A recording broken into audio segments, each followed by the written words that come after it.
Easy রান্নাবান্না with Payel চ্যানেলে তোমাদের সকলকে স্বাগত জানাই। নতুন একটা রেসিপির সঙ্গে আবার চলে এসেছি। আজকে যে রেসিপিটি তোমার সাথে শেয়ার করব সেটা হচ্ছে মুসুর ডালে বড়ার ডালনা। তো আমি বাড়িতে কীভাবে মুসুর ডালে বড়া রান্না করে থাকি সেটা তোমাদের সঙ্গে শেয়ার করব। তো ফার্স্টেই আমি মুসুর ডালটা ধুয়ে নিয়ে 2 থেকে 3 ঘন্টা মতন ভিজিয়ে রেখেছিলাম। ভিজিয়ে রাখার পরে এখন আমি মিক্সিটা খুব ভালো করে পেস্ট করে নিচ্ছি। এবং মিক্সিতে পেস্ট করার সময় এখানে আমি বেশি একটা জলের ব্যবহার করিনি, কেন কি এটা বড়া বানাবো, যতটা পরিমাণে কম হতে হয় ততটাই ভালো। তো সেই ক্ষেত্রে আমি এখানে ফাইন পেস্ট করে নেবো। তো নিরামিষ দিনগুলো তোমরা এইভাবে মুসুর ডালে বড়া করে রান্না করে অবশ্য খেতে পারো। কেন সবসময় যে বাড়িতে মাছ মাংস খেতে খেতে আমরা যেহেতু সবসময় একটু বলতে গেলে ক্লান্তই হয়ে যাই একভাবে এক রান্না প্রত্যেক দিন, তোমরা কিন্তু এইভাবে কিন্তু অন্যরকমভাবে খেতে পারো। তো এখানে আমার মুসুর ডালটা পুরোটা বাটা হয়ে গেছে। মিশ্রণটার মধ্যে নুন, একটু কালো জিরে দিয়ে দিলাম, দিয়ে এটাকে ভালো করে আমি একটুখানি নেড়ে চেড়ে নিলাম এবং গ্যাস ধরে নিলাম। এবার আমি মুসুর ডালগুলো বড়াগুলো তৈরি করে নেবো। তো কড়াই চাপিয়ে দিয়েছি, তেলও দিয়ে দিয়েছি। এবার আমি অল্প অল্প করে মুসুর ডালের মিশ্রণটা দিয়ে বড়া আকারে তৈরি করে নেবো। তো এই রেসিপিটা আমার কাছে পার্টিকুলারলি খুব বেশি পছন্দর। যখন আমার মনে হয় যে একঘেয়েমি আমি মাছ মাংস খেয়ে যাচ্ছি, তো সেখান থেকে একটু ব্রেক নিয়ে আমি এইভাবে মুসুর ডাল বড়া এইভাবে রান্না করে বাড়িতে খেয়ে থাকি। তোমরা যারা আজ পর্যন্ত একের মধ্যে ট্রাই করোনি তারা কিন্তু অবশ্যই রিকোয়েস্ট থাকবে এইভাবে একবার ট্রাই করে বাড়িতে খেয়ে দেখা। তো আমি এখানে তেলটা গরম হয়ে গেছে, একেবারে আমি এক এক করে বড়াগুলো ছেড়ে নেবো আর একটু লাল লাল করে ভেজে তুলে নেবো।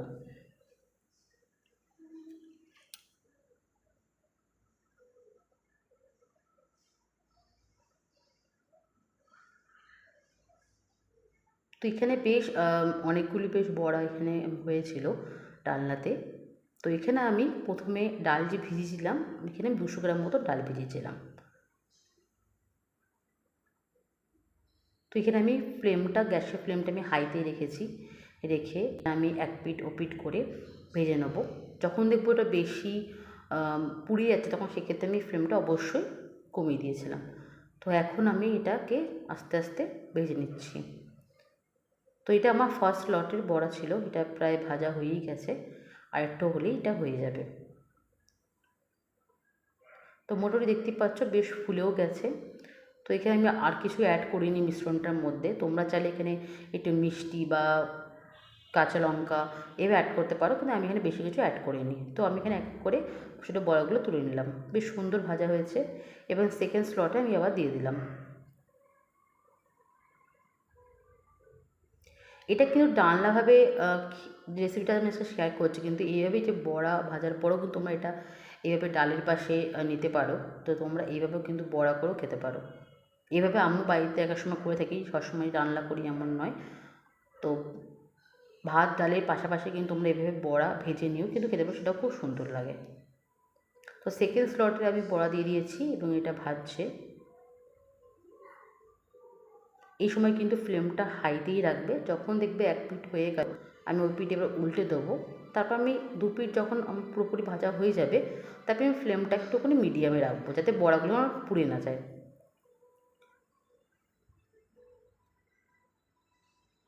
তো বেশ সুন্দরভাবে দু পিঠ কিন্তু এখানে ভাজা হয়ে গেছে। তোমরা কে বাড়িতে এভাবে রান্না করে খেতে অবশ্যই কিন্তু কমেন্টে জানিও আমাকে, বা তোমরা যদি অন্যরকমভাবে খেতে পারো সেটাও কিন্তু অবশ্যই জানিও। তোমরা বাড়িতে ডালের বড়া কীভাবে খেতে পারো, কোন কোন ডালের এইভাবে বড়া বেটে তারপর তোমরা সেটাকে রান্না করে খেয়ে থাকো, সেটা কিন্তু অবশ্যই কমেন্টে জানিও। তো এটা আমার লাস্ট স্লট একদমই, এই জন্য বড়াগুলো একটু ছোটো ছোটোই হয়েছে। তো বড়াগুলো তো আমার হয়ে গেল, এবার পালা হচ্ছে ডালনা করা। তো ডালনার জন্য এখানে অবশ্যই আলু তো নেবই। তো এখানে আমি 4টে মতন আলু নিয়েছি, যেটা ডুমডুম করে কেটে নিয়েছিলাম। নেওয়ার পরে এই বড়া হয়ে যাওয়ার পর সেই আলুগুলো আমি ভেজে নেব। এখানে আমি রান্নাটা নিরামিষভাবেই করেছি, কোনো রকম পেঁয়াজ রসুন এইভাবে ইউজ করিনি। কেউ চাইলে কিন্তু ডালনাটাকে কিন্তু পেঁয়াজ রসুন দিয়ে করতে পারে। তো এখানে আমি যে গ্রেভিটা বানাবো তার জন্য একটু জিরে নিয়েছি, কাঁচা লঙ্কার আদা, সেটা আমি মিক্সিতে একটু জল দিয়ে পেস্ট বানিয়ে নেবো। তো এটাই হচ্ছে মশলা। আমি আলাদা করে এখানে কোনো, আমি এটাকে নিরামিষ হিসাবেই করছি। এটা কিন্তু পেঁয়াজ রসুন দিয়ে করলেও খারাপ লাগবে এমন নয়, বাট আমি কোনোদিন ট্রাই করিনি। আমি যেভাবে ট্রাই করি বাড়িতে তোমাদের সঙ্গে সেভাবে আমি দেখাচ্ছি। তো মিক্সিতে আমি একটু ঘুরিয়ে নিলাম, তারপর আমি আবার কড়াই চাপিয়ে দিলাম, তারপরে আমি এবার আলুটা ভেজে নেব।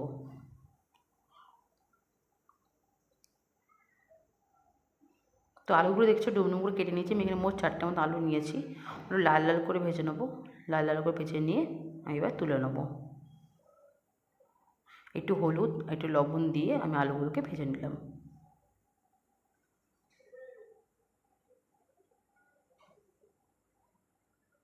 তো মোটামুটি ভাজার পালা কিন্তু শেষ হতে চলেছে। এবার জাস্ট আমি ফোড়ন দিয়ে মশলাটা কষালে কিন্তু ডালনাটা রেডি হয়ে যাবে। যে কোনো রান্নায় আমরা আলু ছাড়া কিছুই বুঝি না, তো সেক্ষেত্রেই এটা আমার কাছে খুব প্রিয় জিনিস। তো সেক্ষেত্রেই একটু আলুর পরিমাণটা বেশি। তো মোটামুটি আলুগুলো লাল করে ভাজা হয়েই গেছে। এবার যে তেলটুকু রয়েছে তার মধ্যেই আমি ফোড়ন দিয়ে প্রথমে জিরে ফোড়ন দিলাম, জিরে ফোড়ন দিয়েছি। আর ওই যে মিক্সিতে বেটে গেছিলাম বাটা মশলা, সেটাই আমি এবার একটা তেলের মধ্যে দিয়ে দেবো। এবং ওটার মধ্যে আমি একটুখানি কাশ্মীর লঙ্কার গুঁড়ো, রেগুলার লঙ্কার গুঁড়ো দিয়েছি, হলুদ দিয়েছি, লবণ দিয়েছি। গরম মশলাটা আমি পরে দেবো, এখন দিইনি। এই জন্য দেখো রান্নাটা একটু লাল লালও হয়েছে। এখানে আমি কাশ্মীর লঙ্কা গুঁড়ো মোটামুটি 1 টিস্পুন মতন দিয়েছি। তো একটু কষিয়ে নেবো, কষিয়ে নেওয়ার পর তারপরে আমি আলুগুলো দিয়ে দেবো। আলুগুলো ভালো করে কষিয়ে নেবো, তারপরে জল দিয়ে ফুটতে দেবো। তো এটা খুবই একটা সিম্পল রান্না, আমরা সবাই হয়তো এটা ট্রাই করেছি অলরেডি, বা যারা এখন পর্যন্ত ট্রাই করিনি তারা কিন্তু অবশ্যই এটা একবার ট্রাই করবে, খুবই ভালো লাগে। আমরা অবশ্যই ছোলার ডালের বড়া বা অন্য কোনো ডালের বড়া খেয়ে থাকতে পারি, মুসুর ডালের বড়া এখন তো যারা এখন তো এইভাবে খাওনি তারা কিন্তু অবশ্যই একবার ট্রাই করো বাড়িতে। তো আলু দিয়ে একটুখানি কষিয়ে নিলাম, কষিয়ে নেওয়ার পরে মোটামুটি কষানোটা হয়েই গেছে। এরপরে আমি জল দিয়ে দেবো। জল দেওয়ার পরে রান্না একটু জল বেশিই রাখবো, কেন কি বড়া তো সেক্ষেত্রে জলটা এখানে কম পড়ে যেতে পারে পরবর্তীকালে।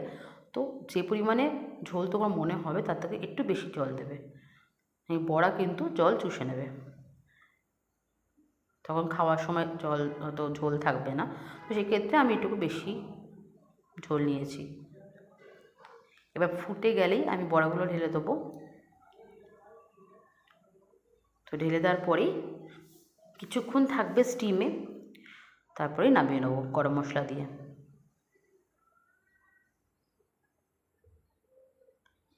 বেশ নিরামিষ দিনগুলিতে তোমরা এইভাবে কিন্তু বড়া ঝোল করে খেতে পারো, বা অনেক সময় মনে হয় যে একঘেয়েমি আমরা মাছ মাংস খেয়ে আসছি আর ভালো লাগছে না খেতে, তোমরা কিন্তু সেক্ষেত্রে এই রেসিপিটা করতে পারো, বা হাতের সময় কম রয়েছে তো সেক্ষেত্রে কিন্তু তোমরা এই রেসিপিটা অবশ্যই ট্রাই করতে, এটা কিন্তু খুব কম সময়তেই হয়ে যায়।